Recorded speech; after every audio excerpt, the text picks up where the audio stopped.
Get on.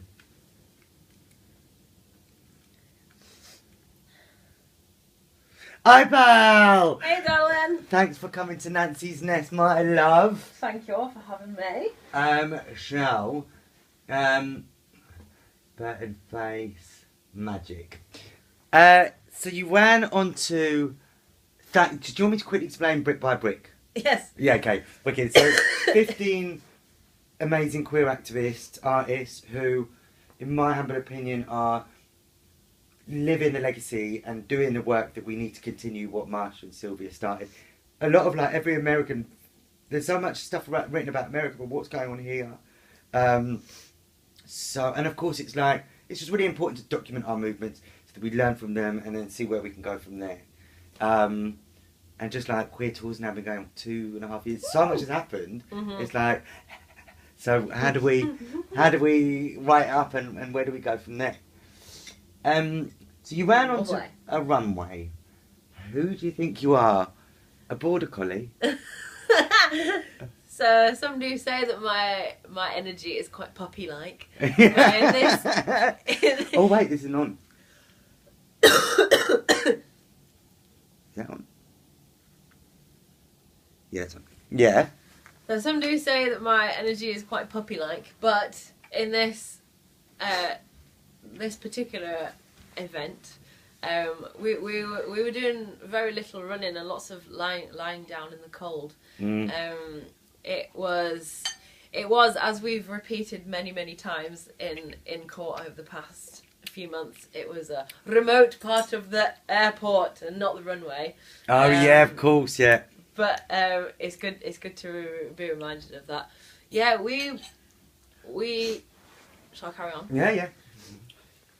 Yeah, we were a group of people who are really pissed off is the quick way to say, yeah, our feelings about the deportation process in the UK. Yeah. They're just time and time again, we're hearing about queer people in our community being deported to places where they're not safe, and also when they'd be forced to leave behind lives that they've built here. And only very recently we were hearing about someone who lives in Bristol and is part of the gay rugby club in Bristol, incredibly involved in loads of community events, and they threatened to deport him, and he's built his life there, and they just want to send him to a place where he could get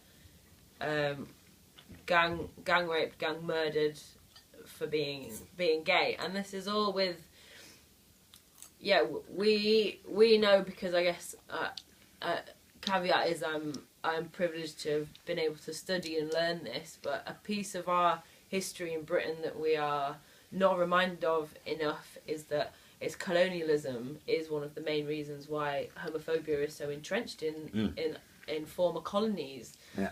Because in Nigeria and Ghana, which was the place where people were being deported to on the flight that we stopped in March 2017, they are former British colonies, and anti-sodomy laws are entrenched there because of colonisation. They weren't enshrined in law before colonisation.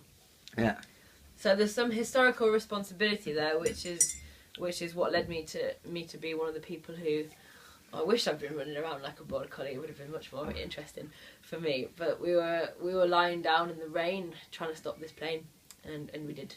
So that was good. Yes, mate. Oh yes, Lynds. So you and the Stanton 15 are labelled heroines, legends, and martyrs. What happened, and how would you like me to wash your feet, and how can I grace your presence more obediently, you martyr? Oh my god. Oh, the imposter feelings around all this hero worship. I know, I can imagine. I was thinking of you a lot when all that was coming out. Yeah, man. It's really strange because on one hand there is the this has been terribly inconvenient and has massively changed my life, and not for the better in lots of ways. So there's the acknowledging this has been really difficult bit, but then also I'm people say we're the frontline activists, and I don't feel like that, because I'm not the one staring down the barrel of a gun of cops that want to kill me. There are much more extreme versions of frontlines going on out there all the time, and yeah, people have thrown these labels at them, and I try and behave like a duck that's like shaking off. You know, they're not useful to us because we've done this because we feel, and well, actually, I'm speaking from my own perspective, but we did this because we were aware of certain situations, and like, how could we not do something like the word? Yeah, I couldn't have lived in my own integrity if I'd have not done it, but I didn't do it to be called like these labels, which you know they're a bit antiquated as well. Yeah, there are people out there doing much more intense, much more direct, much more frontline stuff, and I feel like they're the ones who need support, and what we were doing was just trying to do what we could from the position that we're in, because we're not in those positions.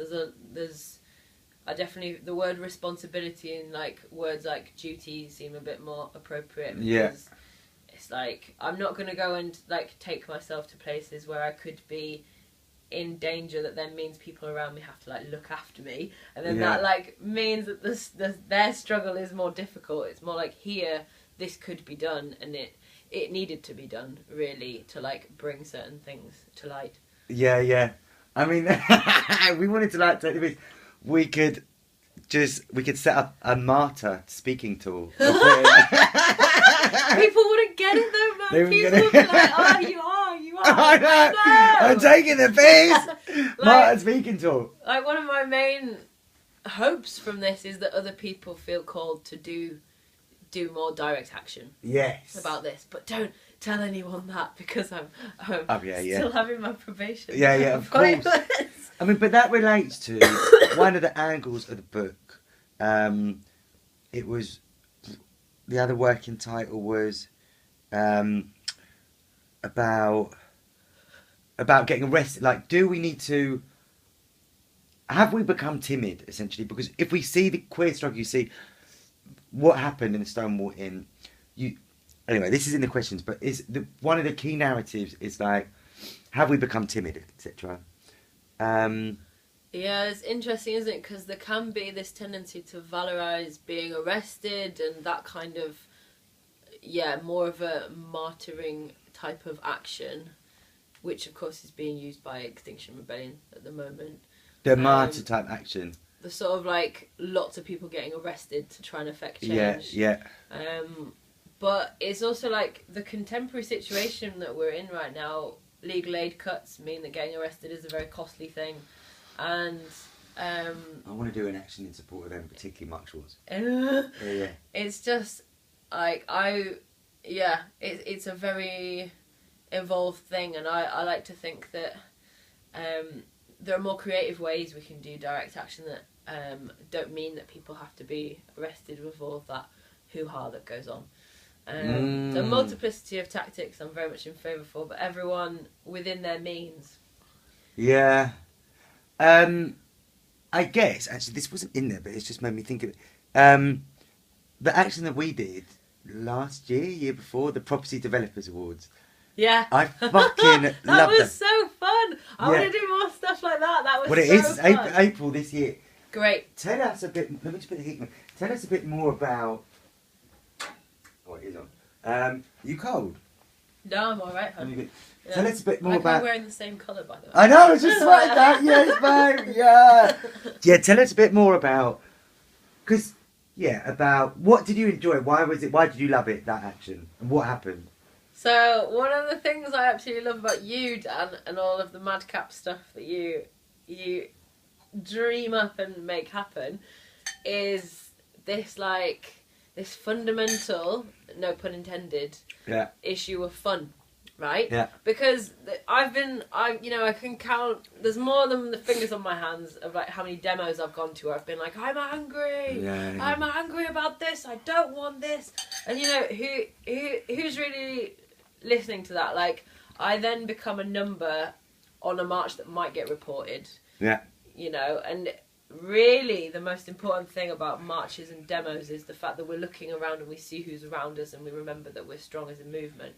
I really believe that that can't be emphasised enough. So what we need to do is make sure they're more fun. Yeah. Like, you fucking go to like a Latin country, they'll be having loads of music, or like, you know, it'll be a fun participatory thing. Like, that's why I love stuff like English Disco Lovers as well. Because, you know, it's making fun out of it whilst also making the political point. But like, you know, I'm sat in Dan's living room in front of, it says "Live for today, tomorrow might be shite." Like, let's have a fucking ball when we're at it. Like, there really needs to be more fun occurring, because otherwise how are we going to find this life force that we need to sustain ourselves and keep going forward? Like, it needs to be fun, it needs to be loving, and it needs to be like people together having a good time and living. That really needs to be more of that. Yes.